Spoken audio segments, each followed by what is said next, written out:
ഫാർമസിയിൽ ഏറ്റവും കൂടുതൽ ആൾക്കാർ വന്നൊരു ക്വസ്റ്റ്യൻ ചോദിച്ചതിന് ശേഷം ദേഷ്യപ്പെട്ട് ഞാൻ കണ്ടിട്ടുള്ളത്, അവർക്ക് പ്രിസ്ക്രിപ്ഷനിൽ ഡോക്ടർ SOS എന്ന് എഴുതും, എന്നിട്ട് ബ്രാക്കറ്റിൽ ആവശ്യമുണ്ടെങ്കിൽ മാത്രം എന്ന് എഴുതും.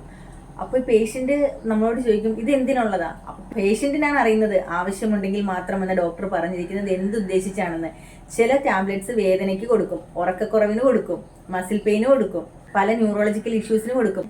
അങ്ങനെ ഒരു 5 or 6 തെറാപ്യൂട്ടിക് യൂസ് ഉള്ള ഒരു മെഡിസിൻ ഡോക്ടർ എഴുതിയിട്ട് ആവശ്യമുണ്ടെങ്കിൽ മാത്രമെന്ന് എഴുതിയാൽ ഒരു ഫാർമസിസ്റ്റ് എങ്ങനെ ഐഡന്റിഫൈ ചെയ്യാനാണ്? 7 യൂസും ഈ പേഷ്യന്റിന് പറഞ്ഞു കൊടുക്കാൻ പറ്റില്ല. കാരണം നെക്സ്റ്റ് ടൈം അവർക്ക് ഇതിൽ ഏതെങ്കിലും ഒരു കാര്യം വന്ന് അവരിത് വാങ്ങിച്ച് കഴിക്കും. അവസാനം അത് ഡ്രഗ് ഡിപ്പെൻഡൻസും ടോളറൻസും അതും ഇതുമൊക്കെ ആയിട്ട് അവസാനം അത് കുളവാക്കി കൈ കൊടുക്കും.